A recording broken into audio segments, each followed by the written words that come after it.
one of the ways I believe you get confidence, you have self-confidence, but it's as you work on yourself and you be on your craft. So I've been working on my communication. I've been working on how to handle communication cycles. I've been working on my certainty. I've drilled it. I'm in the room with cats worth hundreds of millions of dollars, north of $1 billion. So I'm going to get shook by the little manager that said, I can't sit here.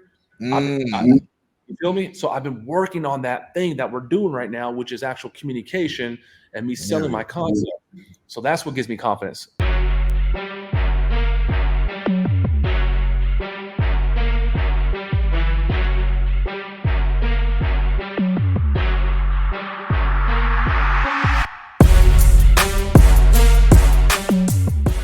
Welcome everybody to another episode of Entrepreneurship Exposed with your guy Beez. And we have a great guest today. Man, it's been a while since we got into a new discussion, right? You know, everything we do, we talk about entrepreneurship, but we also do it with a twist of business acquisitions, right? How to acquire a business and how that gives you that head start as an entrepreneur. But there's a key component, whether you're building a business from scratch or whether you acquired one and then you want to scale it, there's a very key component that I find a lot of people neglect. And that's why we got our guest on today, my guy, Mike Barron, because he's going to help us to expose that world. Mike, what's good? What's up, baby? Let's go, man. Come on, man. Let's go, man. I love the energy, bro. Hey, welcome to the show, man. It's a pleasure having you on here. And then we good. Okay, I'm good, man. You got it up. I love that. Hold on. Let me see what it says. Move over a little bit. It says, we build millionaires. Let's go. I love that, right? You ain't talking about how you make $1 million. You're talking about how you could help others to make millions, right? It's too easy for me to make $1 million, man. It's too easy, man. I got to let other people grab some millions, man. There we go. So I'm gonna open your eyes to how to make $1 billion, though. For shit, that's a new target. That's why they start. Yeah. There we go. Okay. So, Mike, tell the people a little bit more about yourself, your story, you know, how you got to where you are today. Yeah. Okay. So I'm gonna give you my elevator pitch. Say the same thing every time. Hasn't really changed. My mom had me when she was 16 years old. We grew up in Section 8 housing. No dad. Knucklehead kid. Both my parents have not graduated high school to this very day. In elementary school, Beez, I was a knucklehead, hyperactive kid. It's like 25 kids in kindergarten, and I'm like the only kid that can't sit still, don't fall asleep during nap times. You know what I mean? A disruption to the class. You know, I'm exiting elementary school, and man, just by stats, statistically, I'm like fucking the slowest kid in the whole. I got the worst scores, worst test scores. I'm struggling. I become an athlete in junior high, football, wrestling, and started to get my stuff together, started to get my grades together. And then I moved to high school. So I was born in 84. I'm 39. And in high school, my influences were Snoop, Pac, Boys in the Hood, Ice Cube, Blood In, Blood Out. Yeah. So, you know, I wanted to be a gangster, man. I wanted to be a tough guy, right? You know, I'm wearing Ben Davis and khaki suits and flannels and, you know, the whole Cortez and Chuck Taylors. And I want to be a tough guy. I was such a knucklehead in junior high. I was a class clown that my parents sent me to a whole different school. I'm at Croc Middle with my boys, acting like a fool.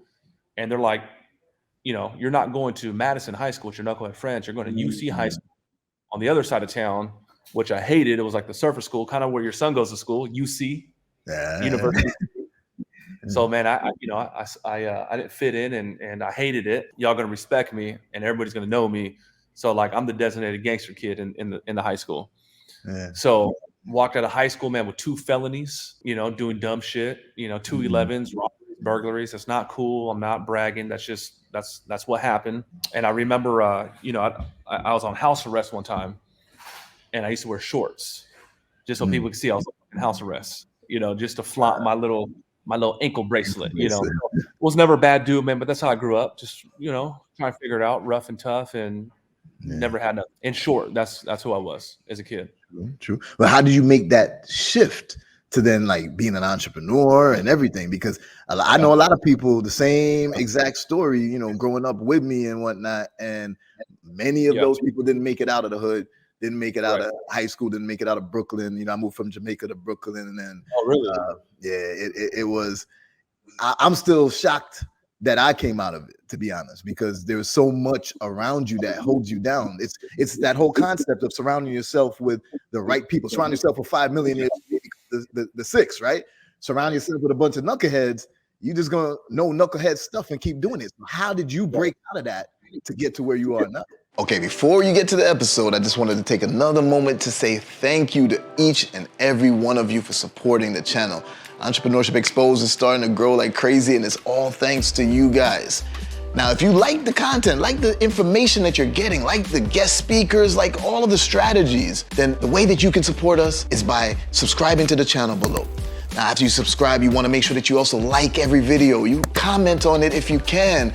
And even more important is to click that notification bell. That notification bell will make sure that you get to see every single episode with all of this amazing information so that you can get started on your journey as an entrepreneur. All right, now back to the episode. Let's go. There was something about like money that from a young age, I'm talking about 4 years old. I always had like this thing for money. I wanted to be rich since I was a kid. So I remember, you know, my mom told me about the fake tooth fairy. I knew the tooth fairy was fake. All I knew is if my tooth fell out, I can get like $4. Yeah, so at that age, man, I'm telling you, listen, I was trying to rip out my teeth and get like $4.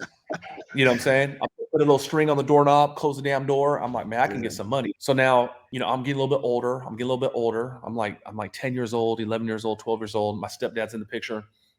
He was a manager at a factory, a bread factory. You know, not like a bakery, but like a big ass Home Depot factory. Bread's going in the sky and all this crazy shit. Gotcha. And I asked him, his name is Richard. And I was like, how come we're not rich? I want to be rich. We never had nothing, man. We would get Subway once a year. And, you know, when we grew up, man, it was no internet, none of that. You'd be outside, lights go on, tell your parents how to get your ass. It's the lights in the street. The street lights come on. You're riding your boy down the street with some handlebars, you know, tackle football in the parking lot, in the streets, right? You bring back memories, bro. You know what I'm saying? So I tell you that because when we got Subway, man, I ain't tripping. I'm going home. I'm going to eat Subway. I don't need to go back outside. That was such a big deal of getting Subway. We were poor. So I asked my dad, my stepdad that raised me, I said, how come we're not rich? And, you know, he answers a corny ass answer. He's like, we are rich. I'm rich. His name was Richard. They used to call him Rich. I was like, man, nah, come on, bro. You killing me, man. You killing me. So anyways, he used to work at the factory. As a young kid, I wanted to work, you know, at the joint. I wanted to work there, man. And I was always asking, can I sweep? Can I pick up trash and whatever? It never happened. I get a little bit older. Now I'm in junior high. I started selling candy. Okay. That was me too. Junior high too, boy. So I was on a podcast last week in Miami when I missed you, when I was supposed to link with you. The last guy I met, he's like, man, get out of here. I used to sell candy. I can't tell you. Bro, I'm telling you, man, like 4 out of 5 entrepreneurs that I know had like a little candy operation. It's the weirdest shit ever. Yes, sir. So I was bad. Before you continue, I want to elaborate on that for a second, because I agree. I've spoken to like so many people who have had success, and they're like, and a lot of them all say the same thing about that candy, selling candy in school and whatnot. Right now, for me, it wasn't just about selling the candy. It was about the networking I was doing, because there was a store. I guess I'm giving out the school I went to by saying this, but I don't go there no more, so it don't matter. But I went to this junior high. It was called Builder C in Brooklyn, and across from Builder C was this store called the Nasha, and everybody used to rush the Nasha, and you know, everybody trying to pocket little candies and all this type of stuff. So I was the only one that would go in there and be like nice, and I would talk to the owners and try. I was basically charming them, but I was doing it intentionally because I got them to love me. And then I got them to love me in a way that they was like, all right, we'll sell you these packs of now laters for, you know, a little bit less than the actual total price, wholesale price, basically. And that's how my whole operation started. Right. Yeah, you get the plug now. Okay, so this is what I used to do, man. I told you I was a knucklehead kid. I used to buy one, and then I steal one. I'm telling you, man, I was a bad kid, dude. I couldn't walk into a store without stealing. So I would buy one and put it in my belt, and I'll steal one, and that's what I would do. In junior high, I'm selling candy, making money. By the time I got to high school, I was like the candy man, and I had a team under me. I had like a couple people under me. I'd have to sell no more candy. I just supplied the goods. I didn't have no more candy. You know what I'm saying? Yeah. So I had a fleet of people selling candy for me. Napster started popping off. Bernie CD started popping off. We're selling like the Jay-Z album and the Eminem album for like $5 and all that. Yeah. And my first car was a Geo Metro. I bought my own car. So I used to, with the Geo Metro 3-cylinder, you can pop up the windows like that, like a little hatchback. Yeah. It don't roll down, it pops out. So I used to pop out the windows like a dumbass, and my team would just come and just drop cash. I said like a dumbass because anyone can throw a rock and get the damn thing. So I would just, I'd go there and pick up my cash, man. And I was doing that. So what's the point, man? I've always been, I'm telling you, when I never had shit, I've always been on the paper. I've always been on the paper. One of my motivations at the time was I always thought I was kind of cool. And I'm like, man, if I got a car, we can go to parties. And if we can go to parties, we can talk to girls. So I'm like, that's the goal. Like, let me stack some paper so I can get a freaking car so I can be mobile and go, holler at some ladies. Yeah. 15 years old, man. I'm 15. At the time, you could not work. You got to be 16. I'm like 15 and some change. I filled out job applications to Jack in the Box, McDonald's, KFC, Taco Bell on my 16th birthday, dude. Not 16 in one day. On my birthday, I turned in the applications so now I could be considered for employment. Why? Because I wanted to get hired, man. I wanted paper. So I've been on that shit for a while. I see it. There's key things that you said throughout that whole story, right? And it's things that people need to learn as a businessman or woman. Like the most important part that you said is that you, one, you found a need because you obviously found people that wanted candy, and then you had an audience to sell to. But once you said that you had people under you, you started to hire. You became a business owner instead of self-employed, right? Even if it's at a smaller scale, that leads into everything else as a full-time entrepreneur. Yeah. So I love that. I love your story too, because it shows that it doesn't matter where you came from. It doesn't matter what you did. It doesn't matter the mistakes that you made coming up, but you could still, turn everything around. You could still take it to a whole nother level. And, it doesn't require the only few typical paths that people take, an athlete or a rapper or a beggar or nothing like that. You did it a different way. Right. So let's make that shift now. So now you're an entrepreneur, skip some years. You're actually a full-time entrepreneur. You're making things happen. When did you realize the importance of focusing on sales? People just think sales is just something that happens, especially now. It's like, hey, if I just go make a couple reels online or go live on IG, then I'm gonna get sales. Nah, that's not necessarily it. So when did you realize that focus on sales and a sales team is extremely important to success? Okay, so that happened later. That happened in my 20s. So when I was a kid, even to this day, I'm very compulsive. I'm very obsessive. I always tell the story. When I was young, we played Mortal Kombat. I knew every character. I knew all their bios. I knew all their realms. I knew all their, what I'm saying? I knew everything about Mortal Kombat. Today, if I hear a song I like, I'll listen to it all day long for like damn near a week. I'm talking about 8 hours, man. Oh, I think I'm crazy. So I'm just I'm very obsessive compulsive. Yeah. So the reason why I tell you that story, I'm exiting high school, and my mom, whatever, I was driving her crazy. But it's like Boys in the Hood. Like, get out the house when you're 18, your birthday, you ain't gonna be shit, you ain't gonna do shit. Like, you gotta get out of here now because you're just doing too much over here. Again, I was in and out of jail, right? I ended up buying this a pit bull for this girl I was dating. She wanted a pit bull. 2 weeks later, the dog ends up with me because her mom can't keep it. Her mom don't want the dog. She's still at home. I'm researching, and I find out, man, they sell blue pit bulls on the internet for like 10 G's. Light bulb goes off. Bam. Oh, shit. If I buy one pit bull and another one, and I breed them, and they have babies, and they got 4 babies, that's 40 bands. Within a year and a half, I moved out of San Diego. I'm living on a ranch. I got 18 pit bulls. I got the #3 website on Google, and I'm selling dogs to NBA ballers, Portland Trailblazers. Went to go see Kobe. Yeah, so that's where I got my feet wet with it. There was a cat I was following at the time named Roger, and I seen he was just he just had a mouth. This fucking dude could talk to anybody. I was just kind of like observing, watching. And me, I've always been good with people. Me, I've always been really outspoken. Me, I was always like, had some natural sales ability. Long story short, the dogs get in a fight. The neighbors call the police. They say I'm fighting the dogs. I'm not. They're show dogs. I get arrested, and I'm back in jail. I'm pissed off, and I moved from that little town, Kern County, Fraser Park, back down to San Diego. I give up the dogs and I go into corporate. So when I go into corporate, I get into education. I become a career advisor. Crazy. First, and I'm leading up to sales in a second. First month, I'm number 1 out of 18 campuses, 250 people. I get more jobs than anybody. I became a director in the first year. Second year, I became a regional. Third year, I become president out of college. Nice. I was a 2-time fellow. Okay. So I had these, again, natural abilities just to kind of get what I want. To interview, I'm selling myself. To get students placed with employers, I'm selling myself. I knew what it was, but I didn't have the intention on it.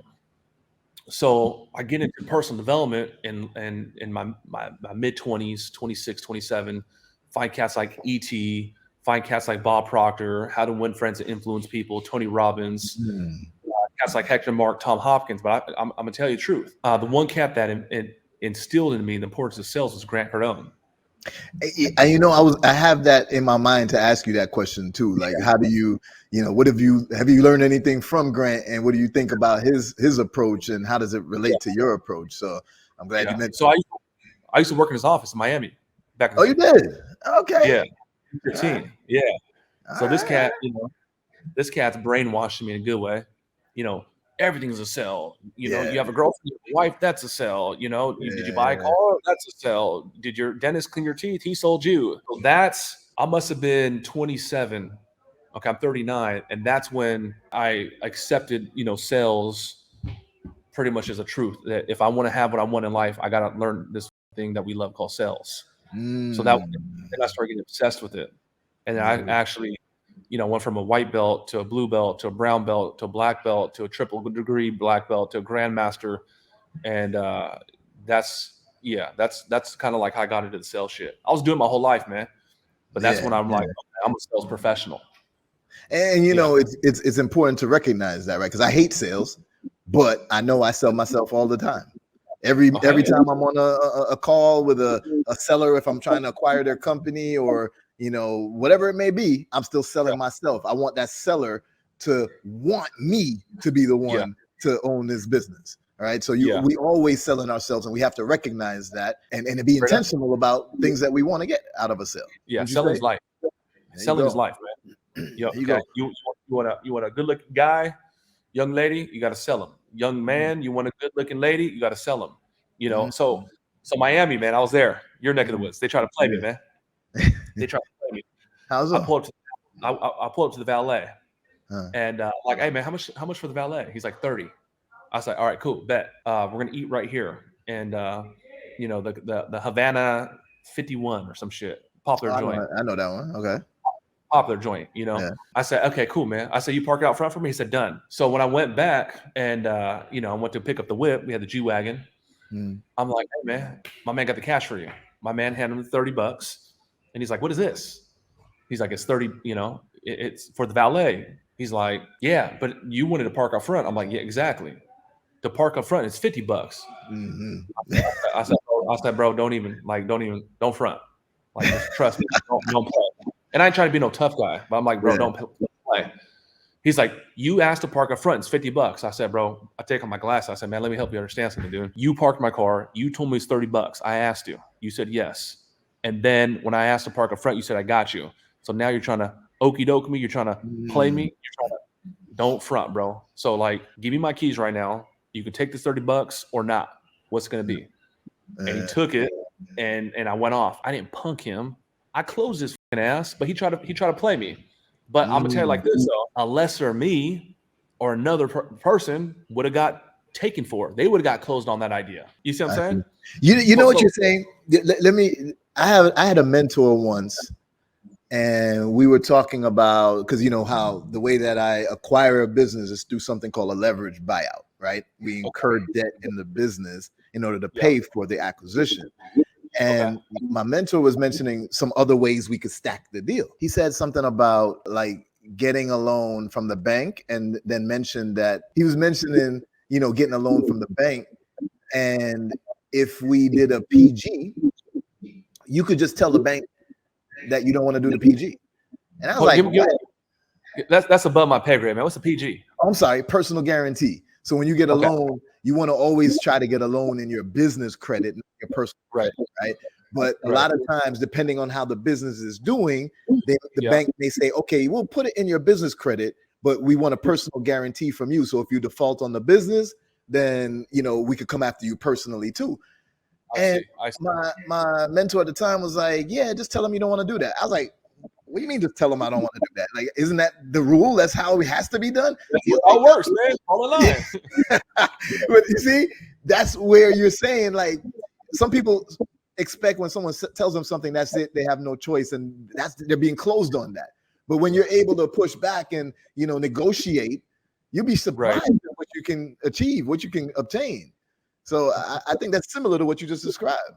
No, Beez, I can go on and on, bro. So listen, I'm a nice person, man. When I see you in San Diego, I ain't gonna shake your hand, bro. I'm gonna dap you up. I'm gonna hug you up, man.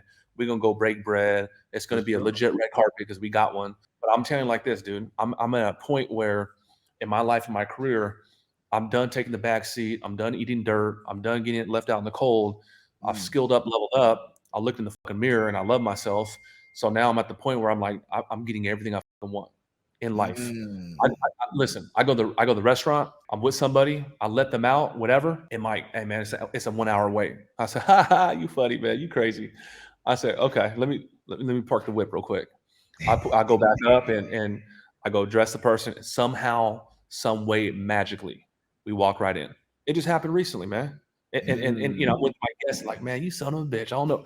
Okay, my man Louis, I'm speaking at his joint in Charlotte, North Carolina, 2 weeks. Okay, I'm one of the keynote speakers. This guy's one of the biggest internet cats for dogs, and he got a multi-7-figure business for. He does internet marketing for dog trainers. Okay. Oh, okay. Louis Torres. I helped him make $1 million last year. 2 Comic Club and everything. I've been with you 3 years. Mike, I had to take you to the most happening joint. Only bad thing is Fridays, Saturdays, Thursdays is slam, bro. So like, if you're cool waiting, like we can pull up. I said, man, come on, stop it. We pull up, out the door, bam, all the way around the door. I didn't wait anymore, bro. That's all I'm saying. Like I'm not like I'm good and I play nice in the sandbox, but I'm always getting what I want because I'm always closing somebody. I go to a restaurant. Okay, this restaurant I go to. Watch, here's a better example. Yeah. I go to a restaurant, Mexican Old Town Cafe. I've been going on average twice a month for the last 14 years. How do I know that? Because I've been with my wife 14 years and that's been our joint. So I pull up with 4 people. The woman sits us down. I ask to sit in the corner with the big old booth, nice spot. She comes back 5 minutes later. She's like, sir, I'm sorry. We have to sit you somewhere else because this is for a table of 5 or bigger. I said, yeah, that's not going to happen. Let me tell you, like, I've been coming here twice a year for the last 14 years. My man just pulled up from Canada. I told him this is the best restaurant in San Diego, my favorite restaurant. And I don't agree with that. Well, sir, I said, let me talk to the manager. I think about principle and I think about cause and effect. If I'm going there if I'm going there twice a month for 14 years, bro, and y'all trying to kick me out because I'm missing one body, something ain't right. Like something, there ain't no way. Like, so I'm sold on I deserve to be there. If I was over there just calling ruckus, kick me out. I talk to the manager, and what do you know? Magically, I get the boot. Magically, she gives a little round of tequila, whatever. I'm not here to screw people, man. I'm just saying I'm gonna get what I fucking want. And what I want is I'm closing someone on my ideas, my concept, my beliefs, which is stronger than the little dude trying to kick me out the booth or trying to kick, not let me in the club, in line, whatever. So it's everything, bro. I feel you. So now there's an element of confidence that's needed, right? You have to believe that you deserve to sit there. You have to believe that, hey, we could get this done. You have to believe in yourself to be able to have that conversation and to hold your ground on it, right? So that level of confidence, I understand not everybody is, cut out for it. But it's nothing difficult. they just, what would you say is some of your top 3 recommendations? Because you mentioned a couple of people that you started learning from in terms of personal development, Grant Cardone, I think you said Tony Robbins, and a couple of others. What would you say is your top 3, either people or books, that helped you to also have that confidence, even if it came naturally for you, but to take it to that next level? Yeah. Okay. So one cat's Hector Lamarck. Okay. This is an old school cat. He got videos on YouTube. Hector Lamarck. He's an old school insurance cat, Primerica. Okay. I'm talking about, he got videos from 1988 that I've seen 500 times. Literally. He got videos from 1991. He's a sales cat. Okay. So Hector Lamarck is one. Hector Lamarck, I never met him in person, but he's been my mentor remotely for the last 15 years, 14 years. I found Hector from Grant. So Grant would be a second one. True. And then the third one would be a cat named Tom Hopkins. Okay. Tom Hopkins is triple OG out of Arizona, who's mentors to both Hector and Grant back in the day. So those 3 cats I would have to say are like the most influential. But I want to back up real quick. You talk about the confidence. You talk about the confidence. Yeah. So, not about 2 walls down, there's a jiu-jitsu studio. Okay. And they share, the space. They got to share the parking lot with us. Yeah. There's cats in there that are black belts. If a linebacker looking dude, kind of looking like you gotta see your shoulders, man. Come on now. I see you doing. If a linebacker cat came walking in, and he went to go talk to one of my sales guys right there. I'm looking at this cat right here. Orlando must be 165 pounds. Let's say the linebacker cat walked in 6'3", 6'4", 270 pounds, 8% body fat. Talk about what you looking at. Like if you look at me again, it's going to be a problem, bro. It would be a little shook. If you go grab one of those black belts over there that have been training for the last 15, 20 years, he'd be like, man, get out of here, bro. I don't want to hurt you, man. I know 165 pounds, but I don't want to hurt you, bro. It would do nothing. And the reason is one is trained and one is not. That's the difference, right? So for me, if we talk about sales or we talk about Photoshop, go put me in the kitchen right now and tell me to cook a freaking, a delicious meal for you. I'm gonna be a little shook, bro. Like I ain't been training on that for a minute. But if you put me in a sales seat and you ask me to go close a deal, bro, I ain't nothing but a shark in water in that environment. So what I'm telling you is that one of the ways I believe you get confidence, you have self-confidence, but it's as you work on yourself and you beat on your craft. So I've been working on my communication. I've been working on how to handle communication cycles. I've been working on my certainty. I've drilled it. I'm in the room with cats worth hundreds of millions of dollars, north of $1 billion. So I'm going to get shook by the little manager that said, I can't sit here. You feel me? So I've been working on that thing that we're doing right now, which is actual communication and me selling my concept. So that's what gives me confidence. One more example would be like, let's say I'm a prize fighter and I'm not a young Holyfield or something. I'm not going to feel confident if I'm drinking every night. I'm not working out. I'm not doing pad work. I'm not doing heavy bag work. I'm not drilling like Britt says, and I'm going to go fight Holyfield. But now if I've done that work, I got the best coaches. I've actually stretched my body to the freaking brink. I could have way more confidence. George St. Pierre, I do watch a lot of fighting. GSP, man. Conor McGregor, fun fact, he was a client of ours back in the day when we did websites. We can talk about that later. But my man GSP, right? GSP, one of the GOATs. Top three. Top three. This cat says that there's nothing that a man across the octagon could do to me that I have not already done to myself in training. There you feel me? So I like that. I studied GSP. He'll do 5, he'll do 7 rounds. Full, not full punch, but full grappling, full everything. Yeah. Will come in fresh, round 1, boom, break. Another cat will come in fresh. Like this. So he's gonna go meet 6, 7 guys fresh, even though it's 5 rounds. So when he sees Josh Koscheck, it's nothing. He's trained. So that's what that's. If you ain't confident about your discipline, about cooking in the kitchen, about closing deals, about your Photoshop game, some of y'all do credit repair, some of y'all do motivational speaking is because you have not beat on your craft enough to become a freaking black belt in your discipline. Okay. I got to repeat that to my BBI community, the Business Builders Institute community, man, because one of the first things that I tell everybody is we got to get, actually, a member of my team, he's on my apprenticeship team, on my deal team. And he always says, you got to get your repetitions in, get those reps in, right? Same thing if you're working out, you got to get those reps in, right? So what I tell everybody is practice your introduction.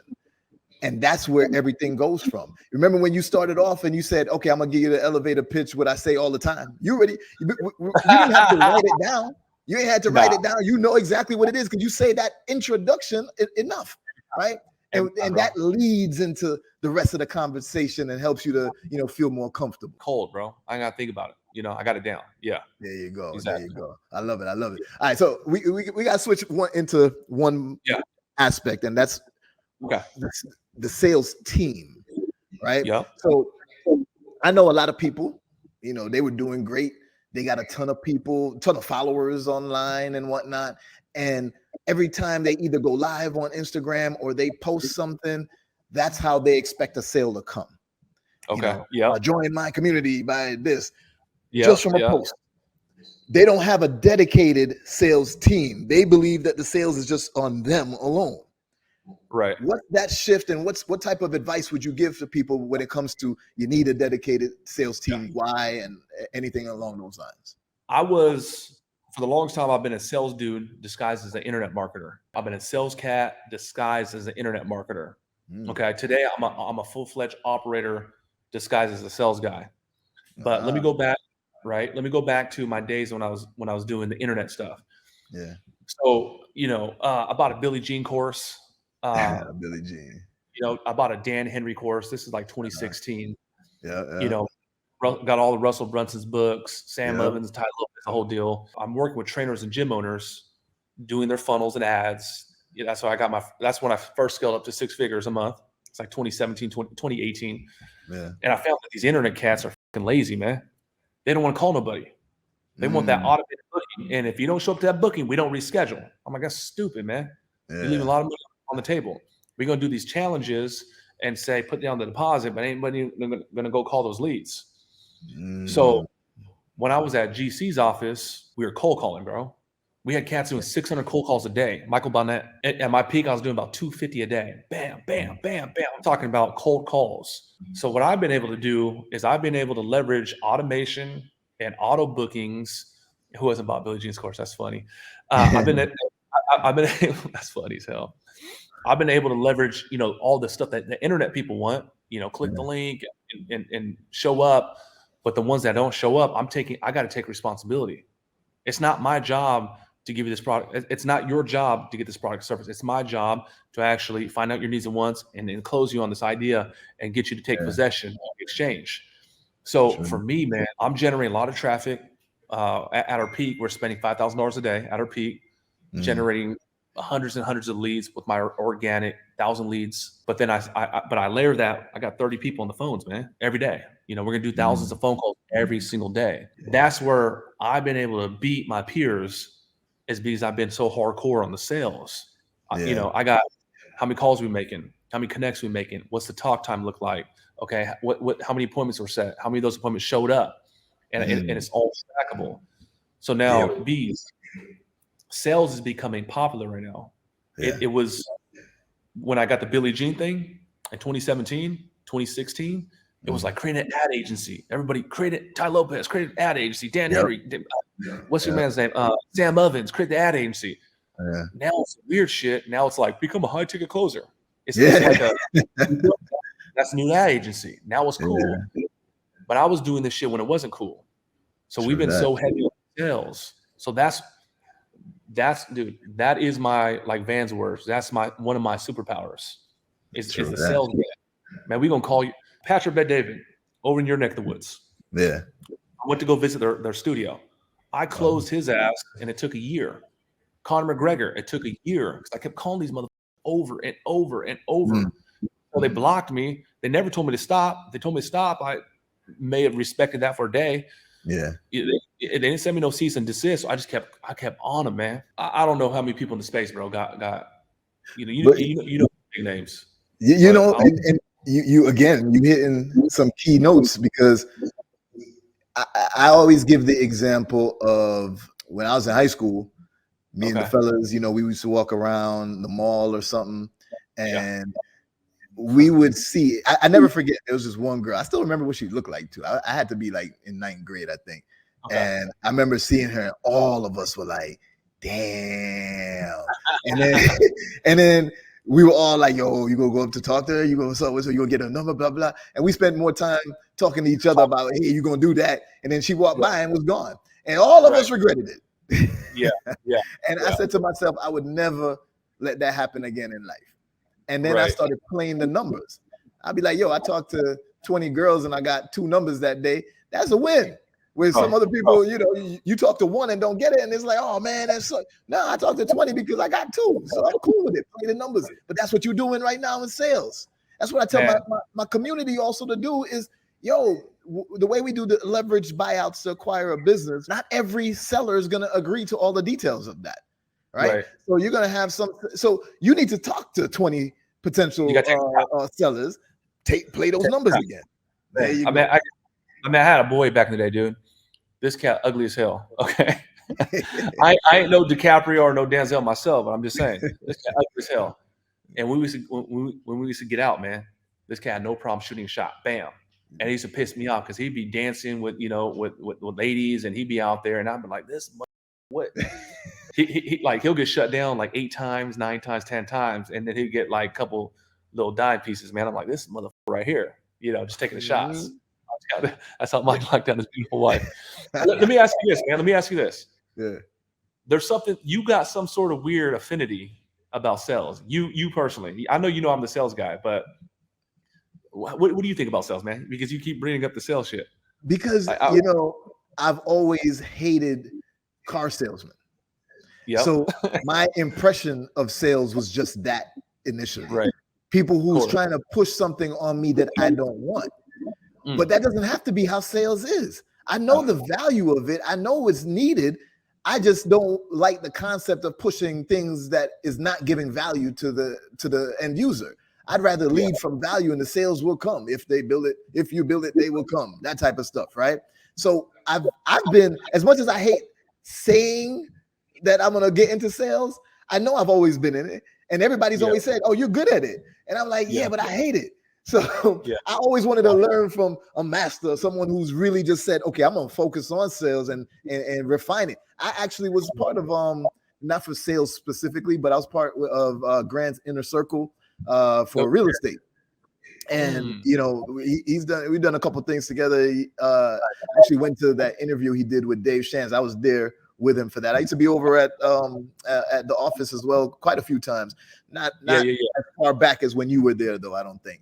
But sales for me was just always something that I didn't like, but I knew was important.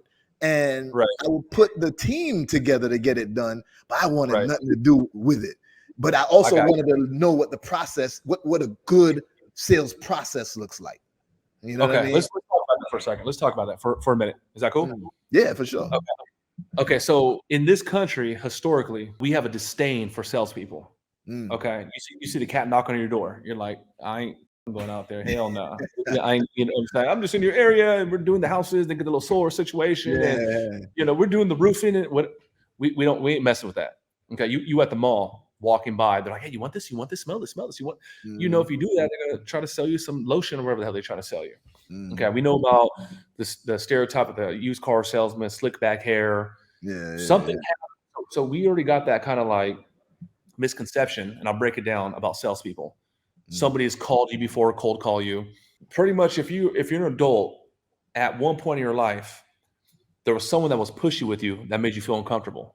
Hey, bro, chill, man. Like, I got the information, and I said, if I want this, I'll call you later, man. Thank you. Like you felt that pressure, right? Yeah. And nobody wants that. The reason why you felt that is because you were dealing with someone that was not a professional. Okay. So what I do is, I'm gonna give you an illustration. So let's say I'm here, I'm the sales cat, the closer. There's a table. We're at the negotiating table, virtual, in person, doesn't matter. and there's a person on the other side, my prospect on the other side of the table. I don't want to be on one side of the table and you're on the other side of the table.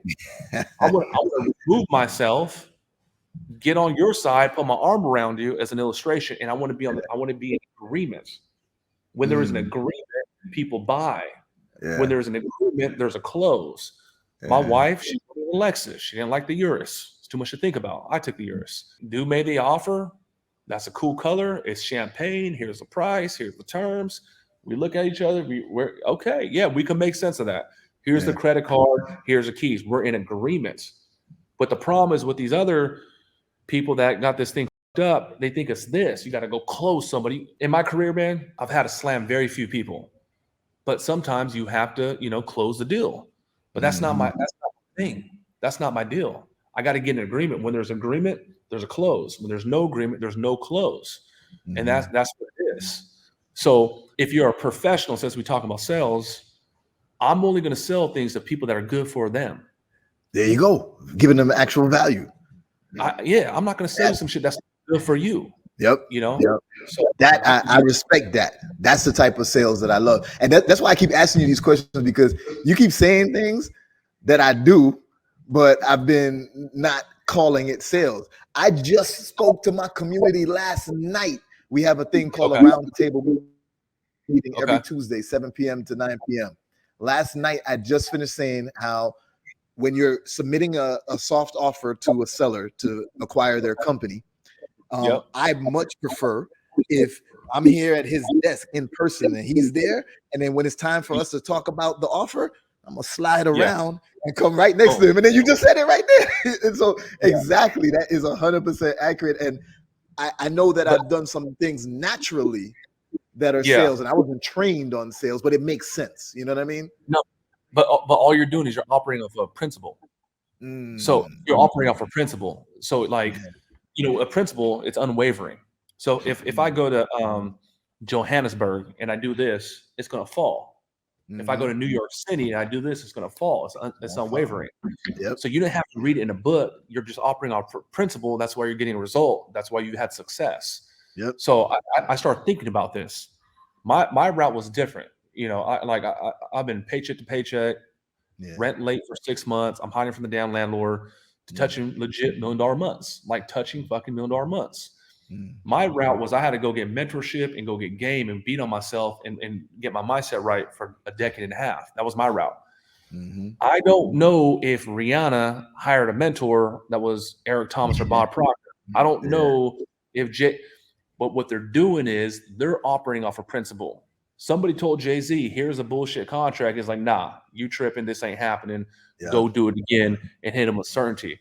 So what you're doing is, what you're describing, you're just operating off a principle, therefore you're getting the result.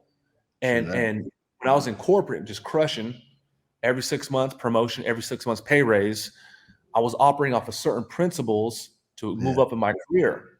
When I got actually formally trained by a Tom Hopkins, by a GC, by Hector Lamarck, I'm like, oh shit, this is the mechanics now. Like, I've been doing this shit damn near my whole life, but okay, now I see how this actually works. Now it's the mechanics behind it. And you could be more efficient in your approach now, because you had the concepts of it, but now you got the mechanics, so you can eliminate the things that you were doing that weren't as effective and create a better plan together. I love that. 100%. Yeah, 100%, man.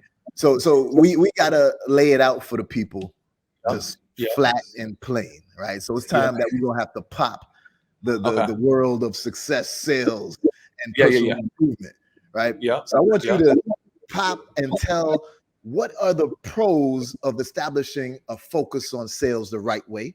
What are the opportunities that exist or that are coming up? This is the time you need to make that shift and focus on sales. And most importantly, what are the problems that you need to be wary of so you could prepare when you get focusing on sales? Yeah, so the pros of learning sales is you create your own economy, no matter what. You ain't never gonna be out of work. You ain't never gonna be out of paper. It don't matter if there's a recession. It don't matter if there's no damn. That's the pros. I love that. I'm saying, bro, a lot of things you say just keep resonating with me so hard, because one of the things that I do is, oh man, I'm gonna I'm about to go spend $50,000 on this thing. All right, well, I Sure. need to make 2 more sales of this other product, which is, you see what I'm saying? So my mindset. Hold on that. Okay. So I got a $50,000 watch off, and I ain't flexing, but I be talking shit about money. There you go. So what I'll do is like, man, I want to go buy a $50,000 watch. I'm not gonna come out of my pocket. I need to go find 2 fucking people that got 25 G's today or tomorrow, whatever, and they go pay for the fucking watch. Yes. I ain't paying for it. I'll pay for it. So that's literally 100%. I love that. Yeah. Okay. Let's keep it going. Opportunities now. Yeah, opportunity. Career success, marriage success. You can marry the wife of your dreams. You can marry the husband of your dreams. Like, there's no limit. There's no opportunity. There's no anything you want, man, in life you can have if you can learn how to sell and close deals. I'm telling you, anything. Ain't no limit. I'll give one thing too that especially in my world, right, with the mergers and acquisitions. If you're familiar with buying real estate, a lot of times you look for motivated sellers, right? Oh, your grandpa just died and left it to you, but you don't really want it. So, hey, I could take it off your hands, right? Yeah. So there's tons of motivated sellers, but the ones that I prefer are retirees. All the baby boomers that's retiring this decade. Wow. 5 million of them that have businesses. They don't know what to do with it, right? Okay. So that's $1 million bar right there. You just gave out right there. 100%, bro. So now here go the thing. A baby boomer that had this business for like 50 years or something. Maybe the father found it and then gave it to the kid, and now that kid is the baby boomer their kid doesn't want it. So now they're trying to throw their hands up what to do, right? Right. They were successful. They kept going. You can see the data from the sales and the growth of the company, but they probably weren't that well versed in technology. They probably weren't that well versed in social media. They probably don't have a dedicated sales team. They were okay. They were making money, so they didn't really worry about it. Now you acquire that business, and if you know that focus and that dedication on a sales team and put that into place, you could double the value of the business like that. It's a rocket ride, bro. It's a wrap. Definitely. Yeah. So the opportunity there is that there's so many baby boomers that's retiring that they didn't do a lot of the things that we know now should be done, but they still had a good recipe, a good foundation. You take over that business, you could scale it like you wouldn't believe. Game over. Yeah. That's so last but definitely not least, most important is the problems. What are the things that people need to look out for if you're trying to, focus on a sales team and increase revenue? Yeah. So you want a process. Okay. That's one thing. People just winging it. They're just making shit up. Okay. So when I first started learning sales, my boy was trying to tell me, what's your sales process? I'm like, man, you tripping, bro. What the homie, I'm talking to human beings. Why the fuck I gotta be a robot and follow a process? I'm talking to a human being and we're having a conversation and I'm gonna see how I can help him out. Nah, Mike, you need a sales process. So you have to have a process. My process, okay, just to give you a little side note, is it's a 5-step process. Very quick. Introduction. Hello, Beez. My name is Mike. Very nice to meet you. Britt told me good things about you. Introduction. Number 2 is fact finding. Okay, fact finding. I'm gathering data. I'm trying to find out what problem you want to solve. Where you at? You want to go, right? What's the roadblocks and barriers? What have you done before that's worked? What have you done before that hasn't worked? What's your credit look like? Whatever. Fact finding, introduction, fact finding. Number 3 is a presentation. That's where I show you the benefits and features. Look at that champagne freaking paint. Look at this brand new redone. Look at these you shoot these freaking tires and wouldn't even get flat. That's where you demonstrate the benefits. Number 4 is the test close, which is simply, how does everything sound so far? It's you dipping your toe in the water. How's everything sound so far? Mike, I'm not sure. I did something wrong. Hey, Amanda, how does everything sound so far? I think we're going to take it. We love it. And then that gives me that gives me the okay, the green light to proceed to the final step, which is the close. And the close is where I exchange value for value. You give me some bread, I give you this thing. I give you some bread, you give me this thing. Okay, that's where exchange happens. The school where I come from, if there's no close, there's no real exchange. So people don't have a process. Another thing is they should have either a script or datums that they go by. Okay, don't stop winging it. Stop being random, right? Random equals random results. Okay, when you have consistency, you can actually have predictable results. It's like You feel me? It's like a restaurant, your favorite restaurant. They're like, man, we're going to do tomatoes today, and tomorrow we're going to do something different. It's changing variables, so the meal comes out different. Me, I found my process. I found my datums that I know to be true, principles. So I'm just doing the same damn thing every time, so I can get my predictable outcome. So the problem is, you got to have a process. You got to have scripts. You got to, and yeah, that's it. True that, bro. Now, I have to ask, because I ask every guest that comes on, right? I know that you entrepreneur, you're doing multiple things, you got things rolling. Yeah. When are you gonna try to acquire a business instead of building one from scratch? That's what I've been doing recently. Okay, yeah, so I own a fitness business. Health is wealth. We have a beauty academy. Okay, we got a car rental business, and I got 25%. Let's talk about this. Watch, I got. It's gonna be some of the coldest shit I could tell you. Before you go into that, what was the last thing you just said? Right before you said, let's talk about this. You said, I got what? I got some of the coldest shit I could ever tell you. No, you said like a percent. Oh, 25% equity. Yeah. Okay. Watch this. My most popular saying that everybody knows me for is 25% of a watermelon is better than 100% of a grape. Damn. And you live in that. I got multiple companies where I got 10%, 20%, 40%. I don't need the whole thing because I don't want a job either. I want people working in it, and I'm just the investor collecting revenue from it. Okay, we won't talk about that. Okay, watch this. Okay, watch this.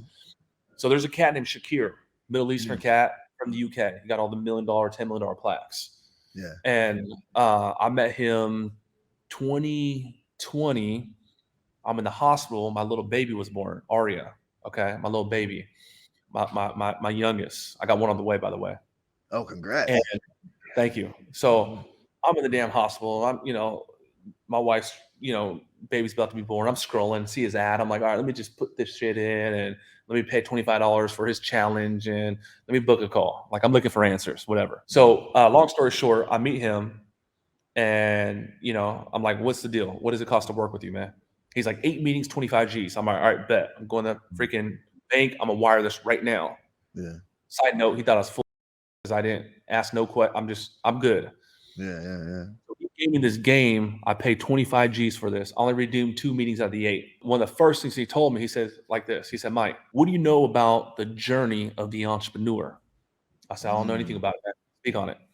He says, every successful entrepreneur goes through this 5-step process. Beez, you're gonna love this, man. Okay. He go like this. He says the very first step, if you want to make a lot of money, step number 1, you have to acquire a high-ticket skill set. Okay? Doctor, attorney, lawyer, dentist, engineer, closer, online coach or online consultant. These are high-paying professions. So the first step of making real bread is getting a high-ticket skill set. Okay. You ain't going to make real bread at Jack in the Box or McDonald's. It's not a high-ticket skill set. I said, okay, I can make sense of that. At the time, I got my high-ticket skill set. I built funnels and coach, whatever. He says, step 1 is called skill up, which means you got to have the skills to pay the bills. I said, cool, done. Okay. Step number 2, what is it? Step number 2 is called startup. So you done trained, you done learned dentistry, you done learn how to sell, you done learn how to create funnels, you done learn ads from Billie Jean. Step number 2, apply that. You skill up and then start up. Get your ass up, get your ass out, go get it, bring it back to the crib. Okay, go execute, man. You got this homegirl got 8 degrees and she ain't never got a job yet. Like, come on, go get your ass out now. Come on, please. Yeah. Skill up, start up. Okay. So 3rd step is this. It's called scale up. You know that, scale up. So I done learned closing. I done made some money. I'm never going to get big doing all this shit myself. I got to replace myself. I could do anything, but I can't do everything. So now let me go myself. Here, SOPs, systems, ops, right? You feel? Beez, I got 100 people on my team. I got 100 people on my team, man. So we go skill up, we go start up. Number 3, scale up. Scale up. Number 4, it's called sell up. Just like scale up, you can do anything, but you can't do everything. So here's my journey. I done learned sales. I done learned ops. I done, created, a multi-7-figure company. I did it. I skilled up. I started up. I created the system. I got the system. I've scaled up. I got the system. I got it. So now, number for Sell Up. You know, Oscar and Jesus they're in recession proof out of San Diego. Maybe sound familiar, Okay. but I'm not 100% sure. Okay, so Van introduced me to these cats, and he's like, Mike, these are the tour guys. They want to launch a course. They want to launch a coaching program. I said, done. So I meet them. I close them. I personally close them, and I don't do too much closing nowadays at like that. But I'm like, I need a quarter. Yeah. So in the scale-up stage, okay, what you do is you go find other brilliant entrepreneurs. They got a beautiful product. They got a beautiful concept. They got the work ethic, and they got some sort of smarts about them. So what you do is you get a chip on it. I need to go get equity.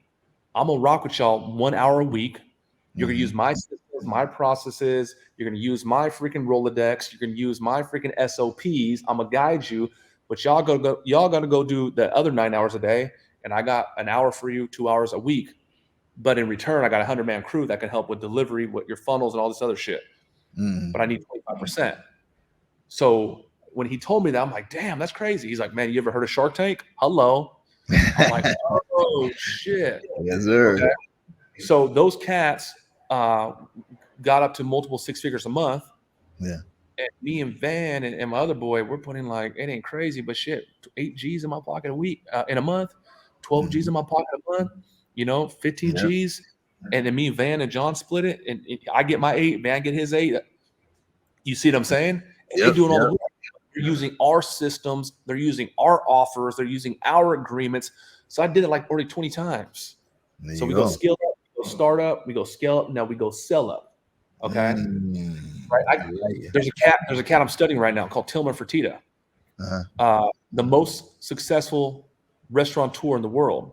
He owned over 600 restaurant brands and over 30,000 employees. How the hell did one man own 600 brands? Bubba Gum Shrimp, Morton Steakhouse, because he's leveraging other people. He got the smart, right? He got the systems. He got his process to recruit, hire talent, get them freaking onboarded, producing, and then y'all got to go do the Bubba Gum, and they got to go do the Morton Steakhouse. Last but not least, we call this the ultimate entrepreneur.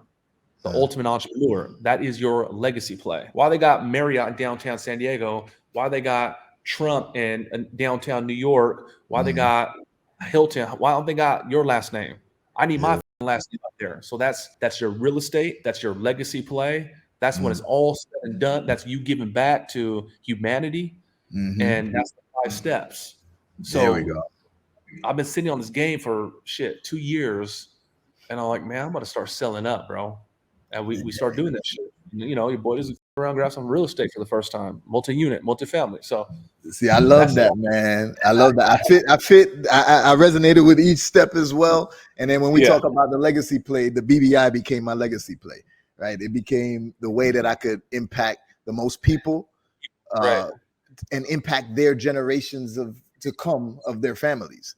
Right. So showing people that, hey, you can acquire a business using an LBO. So Mike, one of the first things I got for you is I want you to read this book, right? This is Why Should White Guys Have All the Fun?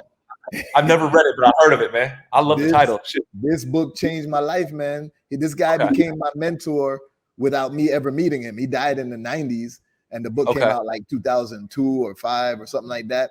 And it changed my life. Right now, here goes the thing.